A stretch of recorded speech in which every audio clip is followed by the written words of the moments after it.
Good morning, all of you. Welcome again. First of all, I would like to say that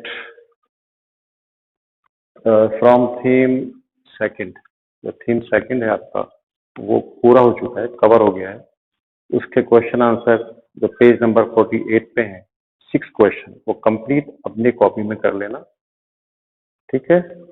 और अब हम पढ़ रहे हैं, we are going to study next theme number 3, Roman empire, a great empire of that time. अपने time का एक बहुत बड़ा एम्पायर, बहुत बड़ा साम्राज्य, उसके बारे में हम पढ़ने जा रहे हैं. यहाँ कुछ टर्म्स हैं, मैंने आपको ये लिखे हैं, इनको आप नोट कर लीजिएगा. जैसे पेपाइरस, इसको हम पढ़ेंगे पेपाइरस, ये आपकी बुक में आएगा. मीन्स क्या होता है? Material which was used as a writing surface in ancient times. पुराने जमाने में, पुराने काल के अंदर किसी मटेरियल पर, ये पेपाइरस क्या होता है? एक प्लांट होता है जिससे पल्प या लुगदी बनाई जाती है. उसका लेप होता था, उसको स्मीयर अप किया जाता था किसी हार्ड चीज के ऊपर, फिर उस पर लिखा जाता था. उस पर बहुत सारे अकाउंट, बहुत सारा इतिहास, बहुत सारे चीजें लिखी गई, वो कहलाता है. सेकंड है आपका सीनेट. सीनेट क्या है? Body dominated by A small group of aristocratic families, मतलब वेल्दी लोग, वेल टू डू लोग, धनवान लोग, जो इसके मेंबर्स हुआ करते थे. किसके? सीनेट के. राजा के आसपास के लोग, nearer and dearer to emperor और किंग, सच पीपल, है नहीं? तो ये सब मिलकर क्या करते थे? Formed the nobility in practice. The common people had no control over the government. आम आदमी का कोई भी कंट्रोल सरकार पे नहीं होता था. केवल किंग या एम्परर या उसके एसोसिएट्स वो कहलाती है. जैसे कि आपके पार्लियामेंट होता है, आज का पार्लियामेंट है, राज्यसभा है, इसी तरह से उस वक्त में रोमन काल में ये हुआ करते थे, सीनेट. ठीक है. तो इसमें देखें आप, पेज नंबर आपका बुक से है 54. इसमें क्या पढ़ेंगे आप? अब तक आपने पढ़ा, कबीलों के बारे में पढ़ा, किस तरह से कबीले आपस में फाइट करते थे, किस तरह से राइटिंग और सिटी लाइफ एस्टेब्लिश हुई.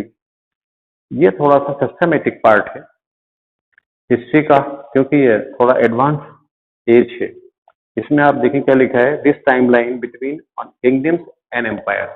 ये जो टाइम लाइन है, कौन सी time line? 1000 BCE to 1300 CE, जो कॉमन ईरा है. ये जो पीरियड है, ये किसका पीरियड है? ये पीरियड है किंगडम्स का, राजाओं के, कहते ना गणराज्य, या हम कह सकते हैं या एम्पायर, साम्राज्य. गणराज्य, साम्राज्यों का दौर है, ये राजाओं का दौर है और सम्राट का दौर है. सम ऑफ दीज सच, इनमें से कुछ है रोमन एम्पायर, बहुत बड़ा एम्पायर है, very big and vast empire, Roman empire. ये कहाँ से? ये 3 कॉन्टिनेंट्स ऑफ फैला हुआ. It is spreading, it is मतलब it covered 3 continents of that time. Number 1, most part of Europe. Roman empire most part of Europe. Second है आपका, इसमें सेकंड जो पार्ट है वो है आपका मिडिल ईस्ट. सेकंड आपका है मिडिल ईस्ट. और थर्ड है आपका नॉर्थ अफ्रीका. तो नंबर 1 हुआ, जो 3 कॉन्टिनेंट्स हैं वो कौन कौन से? जिस पर रोमन एम्पायर का रूल, रोमन एम्पायर पूरा राज करता था. नंबर 1 है most part of the Europe का अधिकांश भाग. सेकंड आता है आपका मिडिल ईस्ट, जिसमें आपके ये कुछ गल्फ के पार्ट आते हैं, ईरान के पड़ोसी कंट्री आते हैं. आप बुक में देखिए, मैप में देखिए, मिलेगा आपको, वो आता है. और एक अफ्रीका का नॉर्थ पार्ट, जिसमें सहारा डेजर्ट है, आपकी बुक में मैप में दिया हुआ है, आप देखिएगा. ये तीनों कॉन्टिनेंट को कवर करता था कौन? आपका ये रोमन एम्पायर, रोम, ठीक है। इसके बाद आता है कि this was also the time, ये वो समय भी था when some of the major religious and cultural traditions developed, ये राजाओं महाराजाओं का टाइम था नंबर वन, ये वो टाइम भी था, ये वो समय भी था, ये कह रहा है जब धार्मिक परंपराएं और सांस्कृतिक परंपराएं इन दोनों ने नए नए रूप लिए, नए नए जन्म लिए, इनमें बदलाव आए। उसके साथ इट वॉज ए टाइम, और ये वो समय भी था when institutions of intellectual activity, ऐसी संस्थाएं एस्टेब्लिश हुई जहां पर बुद्धिजीवी लोग, समझदार लोग, एलाइट क्लास के लोग, पढ़े लिखे लोग बैठते थे, बुक्स लिखते थे, इन्वेंशंस किया करते थे, चीजों को डिसाइफर किया करते थे। ये इंटेलेक्चुअल तबका, ये इंटेलेक्चुअल जो लोग थे, वो भी उन्होंने कौन कौन से काम किए, बुक्स लिखे, उन्होंने किताबें लिखी, वो आइडियाज ऐसे है नहीं, आइडिया ट्रेवल अक्रॉस कॉन्टिनेंट, उनकी बुक्स, उनके आइडियाज, उनके विचार विमर्श, ये इधर से उधर कॉन्टिनेंट्स में फैलते गए। इस तरह से नॉलेज और इंफॉर्मेशन कॉमन टू ऑल होने लगी, इधर के आइडियाज उधर जाने लगे, एक डेवलपमेंट का साइन देखा गया बहुत ज्यादा। तो ये कहता है some things that are now part of our everyday. चलिए, ये कुछ है आपकी बुक में, ये टाइमलाइन है, इसको आप सेल्फ स्टडी करें स्टार्टिंग में। ये theme number an empire across 3 continents, आप सुन चुके हैं 3 कॉन्टिनेंट्स कौन कौन से, मैं आपको बता चुका हूं। उस पर किसका रूल था, रोमन एम्पायर, रोमन एम्पायर इन तीनों कॉन्टिनेंट्स पर फैला हुआ था, ठीक है। अब हम इसको हम पढ़ेंगे एज ए इंट्रोडक्शन। अब इसका परिचय लेते हैं हम कि रोमन एम्पायर के बारे में कुछ हम बेसिक चीजें समझने की कोशिश करेंगे, अपना फाउंडेशन तैयार करेंगे, जिससे हम इस पर आने वाली जो नॉलेज है उसको अच्छे से हम समझ पाए, उसको हम ढंग से देख पाए। तो इंट्रोडक्शन के बारे में पढ़ता हूं इसमें। ये रोमन एम्पायर, उस वक्त 2 सुपर पावर थे, नंबर 1 था रोमन एम्पायर और दूसरा था ईरान।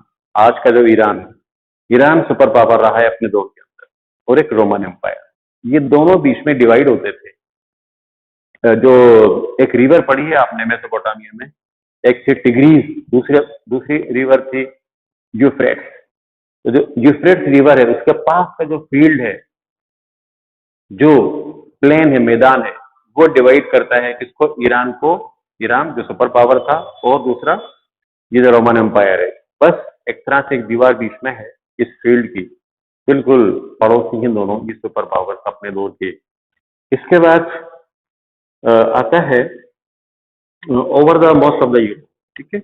इसमें आपने पढ़ा है, अधिक या आप पढ़ चुके हैं, यहाँ पर अभी सुन चुके हैं आप कि most of the Europe part था इसमें, और साउथ अफ्रीका का नॉर्थ पार्ट था, और मिडिल ईस्ट, इन ये 3 कॉन्टिनेंट्स पर रोमन एम्पायर फैला हुआ था उस जमाने में, इन द पीरियड ऑफ। और ये कब का, ये किस दौर की बात है, जब ईसा मसीह का जन्म हुआ था, ईसा मसीह के बर्थ के अराउंड, उनके आसपास रोमन एम्पायर एस्टेब्लिश हुआ था, ठीक है।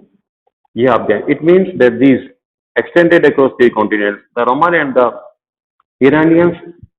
हाँ, ये दोनों राइवल, क्योंकि दोनों सुपर पावर थे, इसलिए आपस में ये राइवल्स रहते थे। राइवल्स कहते हैं आपस में कॉम्पिटिटर, आपस में हम कह सकते हैं हिंदी में क्या बोलते हैं, प्रतिद्वंदी, ये प्रतिद्वंदी थे आपस में, ठीक है। देयरफॉर ये आपस में लड़ते थे during a last period of their existence, अपनी एग्जिस्टेंस के लिए, अपने एरिया को और एक्सटेंड करने के लिए फाइट करते थे।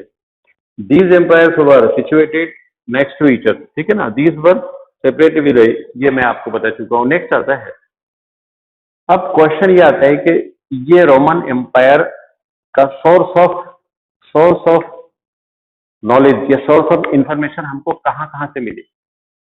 ये हम पढ़ चुके हैं पहले प्री हिस्टोरिक पीरियड में, कि उस वक्त में आर्टिफैक्ट के थ्रू, पत्थर के थ्रू हिस्टोरियंस ने और साइंटिस्टों ने उस वक्त के इतिहास को पढ़ा था, और वो बहुत डिफिकल्ट था, अपहिल टास्क था।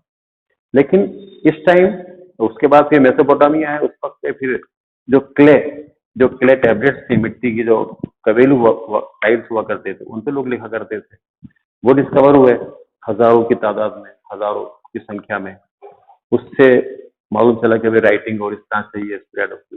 लेकिन इस पीरियड में क्या होता था, टेक्स्ट बुक्स बहुत सारी, एक जो पहला सोर्स है वो है टेक्स्ट, दूसरा है डॉक्यूमेंट, और तीसरा है मटेरियल रिमेन्स। नंबर 1 टेक्स्ट, किताबें आ गई, बुक्स आ गई, और नंबर 2 आता है डॉक्यूमेंट्स, वो दस्तावेज जो मिले, और नंबर 4 आता है क्या, मटेरियल रिमेन्स, वो अवशेष, वो चीजें, जैसे जैसे मॉन्यूमेंट्स हैं, स्मारक हैं, उस वक्त की बिल्डिंग्स हैं, पुरानी बिल्डिंग्स हैं, ठीक है, कॉइन्स, सिक्के हैं, ये सब ये मटेरियल रिमेन्स में आता है। तो नंबर 1 है आपका टेक्स्ट। इन तीन ये three means of information regarding the history of Roman empire के इतिहास, इन ये 3 सोर्सेज हैं जिनसे साइंटिस्टों ने निकाला है, हिस्टोरियंस ने पढ़ा है उसको। अब टेक्स्ट में क्या क्या चीजें आती हैं, टेक्स्ट के अंदर, टेक्स्ट में आपकी चीजें हैं लेटर्स, ये टेक्स्ट के अंदर में आती हैं। राजाओं के बीच में, अधिकारियों के बीच में जो लेटर्स, जो पत्र व्यवहार होता था, वो लेटर्स। दूसरा स्पीचेस, भाषण जो होते थे, ये भी टेक्स्ट में आते हैं। तीसरा है सरमन, उपदेश, धार्मिक बातें, रिलीजियस बातों को किसी को समझाना, और लॉज, कानून, नियम जो लिखे जाते थे राजाओं के द्वारा, राजाओं को कहते हैं ना, राजाओं के थ्रू जो रूल्स बनते थे, जो इम्प्लीमेंट होते थे, ये सब किस में आते हैं, टेक्स्ट में आते हैं। तो टेक्स्ट में आने वाले क्या क्या सोर्सेज हुए, आप इसको याद करें। थर्ड है आपका डॉक्यूमेंट। डॉक्यूमेंट्स में क्या क्या आता है दस्तावेजों में, इसमें इंस्क्रिप्शन शामिल है, इंस्क्रिप्शन एंड पेपाइरस, है ना। इंस्क्रिप्शन क्या होता था, किसे कहते हैं हम, इंस्क्रिप्शन, स्टोन के ऊपर नक्काशी करना है, स्टोन के ऊपर लिखना, खुदाई करके उस पर लिख देना, ठीक है ना, दीवारों पे लिखना, ये कहलाता है इंस्क्रिप्शंस। कॉइन्स पे लिखना, ये जो लिखा हुआ होता था वो कहलाता है इंस्क्रिप्शंस। दूसरा होता है पेपाइरस। पेपाइरस आप देख रहे हैं, ये पेपाइरस, ठीक है ना, इस तरह के मटेरियल पर, इस तरह के लुगदी पर उसको बिल्कुल करके उसके ऊपर लिखा जाता था। इस पर क्या क्या लिखा गया, carved on the stones, the papyrus was like okay. तो इस तरह से जो डॉक्यूमेंट्स हुआ करते थे वो पेपाइरस पे और पत्थर के ऊपर, इन 2 चीजों पर लिखे हुए मिले हैं। बहुत सारे डॉक्यूमेंट, बहुत सारे अकाउंट वो लिखे मिले। तीसरा है मटेरियल रिमेन। मटेरियल जैसे बताया आपको, रोमन जो सिविलाइजेशन है, जो सभ्यता है, उसमें कौन कौन सी चीजें शामिल हैं, बिल्डिंग्स आती हैं, मॉन्यूमेंट्स आते हैं, और पॉटरी आती है, उस वक्त के बर्तन, मिट्टी के बर्तन कैसे होते थे, और कॉइन्स, सिक्के, एंड मोज़ेक कहते हैं, मोज़ेक आर्ट होती है। उस वक्त के लोग किस तरह की आर्ट बनाते थे, किन किन चीजों को जोड़कर, पीसेस को, टुकड़ों को जो आर्ट बनाया करते थे, वो आर्ट कहलाती है मोज़ेक आर्ट। जैसे कि आप भी आज जो बनाते हैं घर में एज ए क्राफ्ट, वो भी मोज़ेक आर्ट कहलाती है। तो इस तरह की चीजें आपने देखा, ये 3 सोर्सेज हैं।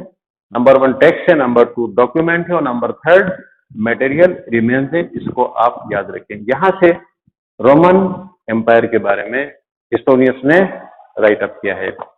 अब रोमन एम्पायर के बारे में कुछ इंटरेस्टिंग बातें, इंट्रोडक्शन पढ़ रहे हैं आप, ठीक है। पहली बात, एक लीजेंड के अनुसार, एक लीजेंड है, स्मॉल से एक छोटा सा सेटलमेंट, एक छोटी सी कॉलोनी जिसको बसाया था टाइबर, TIBER, मैं इसको टाइबर कहता हूँ, टाइबर रिवर के लेफ्ट साइड में, टाइबर रिवर के लेफ्ट साइड में 2 भाइयों ने एक बस्ती को बसाया था। 2 भाई के नाम क्या थे, रोमोलस, एक का नाम था रोमोलस और दूसरे का नाम था रीमस। रीमस के नाम से ही रोम पड़ा, इन दोनों भाइयों के नाम से रोम, ये जो ROM है ये डाला। ये बताते हैं फाउंडेड बाय द ट्वाइन, ये 2 भाई थे, ट्विन ब्रदर्स थे, ट्विन कहते हैं, जुड़वा भाई थे ये दोनों। इन्होंने बस्ती बसाई थी, उसका नाम रोम पड़ा। कब बसाई थी, 14 BC में, 14 ये आपके बताते हैं। रोमोलस एंड इसके बाद ये turning BC, the occupants of the Latin, यहाँ की जो लैंग्वेज थी वो लैटिन थी, लैटिन लैंग्वेज बोली जाती थी। इटली में ग्रीक और लैटिन लैंग्वेजेस कॉमन है रोमन एम्पायर की, ग्रीक और लैटिन लैंग्वेजेस। फिर आगे कहता है, ये कह रहा है कि turning from the table to the stud, the scholars believe that early in the 8th century BC, कुछ स्कॉलर्स का ये अनुमान है कि 8th century BC the occupants, रहने वाले ऑक्यूपेंट्स, निवासी ऑफ स्मॉल लैटिन सेटलमेंट, यानी उस लैटिन बस्ती में जो लोग वहां रहा करते थे, वहां की पहाड़ियों में रहते, हिल्स में रहा करते थे, टाइबर वैली के आसपास, वो सब यूनाइट हो गए धीरे धीरे और एस्टेब्लिश ए कॉमन मीटिंग प्लेस। और इन सबने मिलकर यूनाइट होकर सबने मिलकर क्या एस्टेब्लिश किया, एक कॉमन मीटिंग प्लेस। सब एक जगह आया करें किसी टाइम और मिला करें। उसका नाम क्या रखा इन्होंने, the forum, the FORUM, the forum रखा, ठीक है, उस मीटिंग प्लेस का नाम। Around the city of Roma, जिसके आसपास, द फोरम के आसपास जहां ये लोग मिलते थे, उसके आसपास रोम सिटी एस्टेब्लिश हुआ, was set up, situated at a convenient place for crossing the river। और ये बिल्कुल बहुत ही स्ट्रेटेजिक पॉइंट पर बसा हुआ है रोमन, ठीक है ना, एक बहुत ही फीजेबल, एक बहुत ही कन्वीनियंट पोजीशन है हर लिहाज से, इन एवरी एस्पेक्ट, ठीक है ना, regarding strategic point of view, उस लिहाज से भी है। इसलिए ये रोम जो place for crossing the river and protected by the हिल, इसके आसपास हिल्स हैं, मार्शेज हैं, यहाँ अंदर कोई इतनी आसानी से नहीं आ सकता। ये जो रोम बस्ती है इटली की, इटली का पार्ट है, इटली में सिटी है बड़ा, उसका नाम रोम है, ठीक है।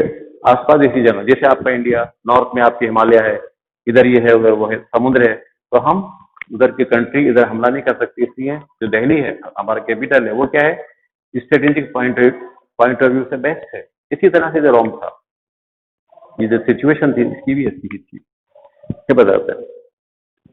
रोम ऑक्यूपाइड स्ट्रेटेजिक पोजीशन, ग्रेजुअली, धीरे धीरे यहाँ पर मर्चेंट्स, बिजनेसमैन और क्राफ्टमैन आते गए और यहाँ एस्टेब्लिश होते गए रोम में, ठीक है। The Romans occupied the neighbouring towns and called a part of their inhabitants there. इस तरह से जो रोमन्स थे उन्होंने अपने आप को एक्सटेंड भी किया और अपने आप को डेवलप भी किया। इन द बिगिनिंग, शुरू में क्या हुआ था, the Romans ruled by a king. Starting में रोमन्स पे राज कौन करता था, कौन सा राजा था, ये कह रहा है बाय ए किंग, एक राजा राज करता था यहाँ पर स्टार्टिंग। इन 509 BC, 509 BC में the Romans drove out the king out of Rome. वहां के लोगों ने वहां के राजा को निकाल के बाहर कर दिया वहां से उसको, and abolish the monarchy. Monarchy मतलब रूल बाय किंग और क्वीन। इस तरह से उन्होंने राजा के शासन को एबोलिश कर दिया, खत्म कर दिया वहां के लोगों ने, और राजा को निकाल दिया। दे एस्टेब्लिश, और उन्होंने क्या एस्टेब्लिश किया उसको निकाल के, रिपब्लिक। रोमन को, उन्होंने रोम को मोनार्की से रिपब्लिक, जिसे कहते हैं हम गणतंत्र, आपका इंडिया भी गणतंत्र है, जिसको लोग, जहाँ की सरकार को लोग चुनते हैं, एक तरह की डेमोक्रेसी है, वो एस्टेब्लिश करी। And developed A somewhat democratic, और एक तरह से अगर हम कह सकते हैं तो डेमोक्रेटिक सरकार उन लोगों ने बना ली वहां पर, ठीक है। बट द रियल पावर ले विद द सीनेट, लेकिन जो असली पावर थे, जो वास्तविक शक्तियां थी, वो किसके हाथ में हुआ करती थी, सीनेट के हाथ में हुआ करती, ठीक है। सीनेट एक तरह से पार्लियामेंट है, ठीक है ना, उसके पावर में जो वो फैसला करती थी, वो राजा को या लोगों को मानना होता था, सीनेट के पावर में थी, है ना। और ये सीनेट क्या है इसके बारे में बताया, ये आपके सामने लिखा है, इसको आप पढ़ लीजिए। Senate families, the Roman conquered Italy, Roman लोगों ने इटली को कंकर कर लिया, ठीक है, and the whole of the, और पूरे मेडिटेरेनियन जो भूमध्य सागर है, जिसका हार्ट कहलाता है किसका, रोमन एम्पायर का, उसको भी, ये भी, उस रीजन को भी इन्होंने एक्वायर कर लिया। Roman became one of the mightiest, और रोमन क्या हो गया, सबसे शक्तिशाली, वन ऑफ द, बहुत से और भी थे, उनमें से ये भी एक बहुत माइटीएस्ट पावर हो गया दुनिया का, जिसको रोमन एम्पायर कहा गया। अंडर जूलियस, किसके दौर में हो गया, जूलियस सीजर ने, नाम याद रखें, जूलियस सीजर के दौर में it became one of the mightiest power of the world. ठीक है, जूलियस सीजर के अंडर में हो गया, who became the undisputed master of the Roman Empire in 37 BC. 37 BC में ये जूलियस सीजर क्या बन गया, वहां का स्वामी बन गया, आका बन गया। और कैसा आका था? अनडिस्प्यूटेड, निर्विरोध, किसी ने विरोध नहीं किया, सबने उसको बना दिया। ठीक है, इसके बाद आता है इन 27 BC द रिपब्लिकन, यहाँ के लोग जो थे रोमन, वो ओवरवेल्म्ड, ये पराजित हो गए। ओवरवेल्म कहते हैं इनको, डिफीटेड, ये पराजित हो गए यहाँ के लोग। एंड रोम वाज यूनाइटेड, और पूरा जो रोम था वो यूनाइट हो गया, और यूनाइट होकर ये रिपब्लिक से क्या बन गया? एम्पायर बन गया।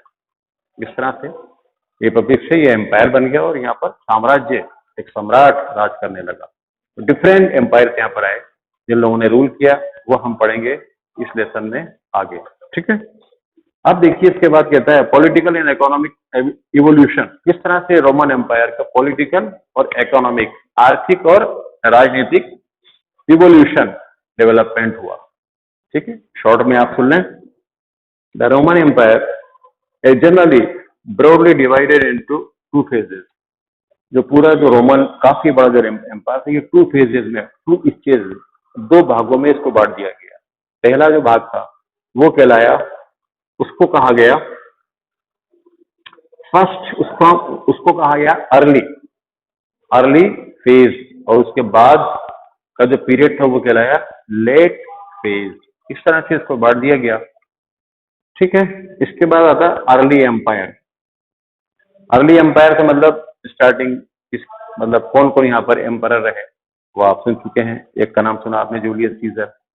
ठीक है, ये कह रहा है 27 the senate of the Republic conferred upon Octavian. ये ऑक्टेवियन नाम के एक राजा थे। Octavian A farmer companion of Julius Caesar, या जूलियस सीजर का एक साथी था, ये बहुत पॉपुलर था, जिसका नाम था ऑक्टेवियन। ठीक है, ये तो था। इस पर the titles of the Augustus, Augustus नाम का एक राजा रहा है, बहुत ही नामी राजा, जैसे आपके इंडिया में अकबर रहा है। तो इसको ऑगस्टस नाम की उपाधि दी गई। किसको? ऑक्टेवियन को। ऑक्टेवियन कौन थे? जूलियस सीजर के एक इंपॉर्टेंट, बहुत ही डियरेस्ट कंपेनियन थे, एक एक्सपीरियंस पर्सन था। इनको वहां का राजकाज, वहां की गवर्नमेंट संभालवा दी। क्या टाइटल देकर? ऑगस्टस टाइटल है जो इनको दिया गया। इनका असली नाम क्या था ऑगस्टस का? ऑक्टेवियन। ठीक है, ये टाइटल है, और इसी नाम से जाने जाते थे ये, ऑगस्टस के नाम से। ये आपको बताते हैं, ये भी आप मेन बुक में पढ़ेंगे। ये एक तरह सा इंट्रोडक्शन चल रहा है। इसके बाद thereafter emperor of Roman empire, he was the ruler of the reign of the Augustus। ये ऑगस्टस का रूल, ये भी हम जानेंगे इसमें। इस तरह से जो इंट्रोडक्शन है वो आपका शॉर्ट इंट्रोडक्शन है और फिनिश होता है। अब इसको डिटेल में अब इस बुक के थ्रू हम पढ़ना शुरू करेंगे। इसको पहले आप पढ़िए, यानी थोड़ा हार्ड है ये रोमन, और काफी लेंथी है, इसको आप भी पढ़ें। ठीक है, और पढ़ के इसको आप समझें। मैं कुछ और मैं आपके लिए देख लेता हूँ यहाँ पर जो मैंने पढ़ी है चीजें। हाँ, इसमें ये कहता है कि लेटिन, मैंने बताया लेटिन यहाँ की मैन लैंग्वेज थी, लेटिन। ठीक है, there were changes in the political structure in the empire in the late first century, यानी फर्स्ट सेंचुरी मतलब डिफरेंट सेंचुरीज में की चेंजेस होते हैं वक्त के साथ साथ। With the passage of time there are many changes occurs that takes place, as you already know. About the end of 14th century, कह रहा है कि 14th सेंचुरी के लगभग अंत तक क्या हुआ? Roman Christianity became the legal faith. Roman empire में अधिकांश लोग कौन हो गए? लीगल फेथ, मतलब क्रिश्चियन, ईसाई धर्म वहां पर कॉमन हो गया। बाइबिल को मानने वाले अधिकांश वहां के लोग हो गए, 80 to 90%। ठीक है, ये आपको इसमें बताते हैं। अब एडमिनिस्ट्रेटिव पर्पस, अगर प्रशासन के लिहाज से हम देखें तो क्या हुआ, the Roman empire was divided into eastern and western halves.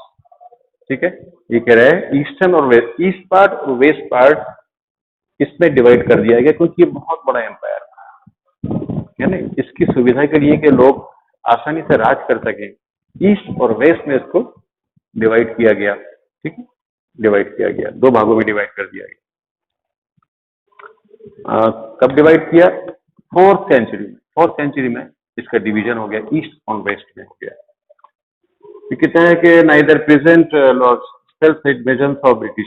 अब इसमें क्या हुआ कि बिगिनिंग इन एडी 406 के स्टार्टिंग में, एडी में, the Roman emperor could neither present large scale invasions of Frank.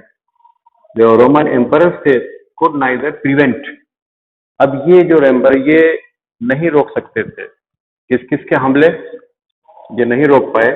Could neither prevent large scale invasions of Frank, ये Frank एक जातीय कम्युनिटी है, बर्गुंडियंस ये भी एक कम्युनिटी है, और विसिगोथ्स ये भी एक कम्युनिटी है, एंड वेंडल्स ये सब उस वक्त के समुदाय हैं, या वहां के लोग जिसे हम कह सकते हैं नॉर्मेटिक आसपास के जो लोग थे, उन्होंने हमले करना शुरू कर दिए।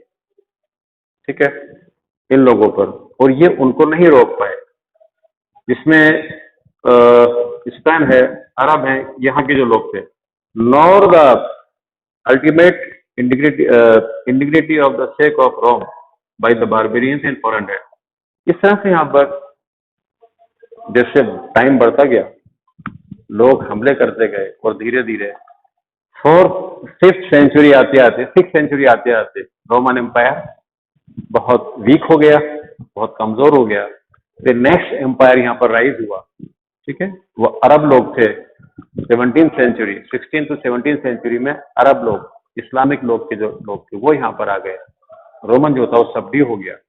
इस तरह से ये एक शॉर्ट के अंदर इंट्रोडक्शन आपको बताया। इसको डिटेल में हम नेक्स्ट टाइम जब टर्म आएगा इसको आप पढ़ेंगे। आपको भी, आपका काम ये है कि आप इसको पढ़ें। ठीक है, आज आपका काम पढ़ना है और क्वेश्चन आंसर को अटेम्प्ट करना है, और आप इसको नोट कर लें आप। Okay, thank you so much.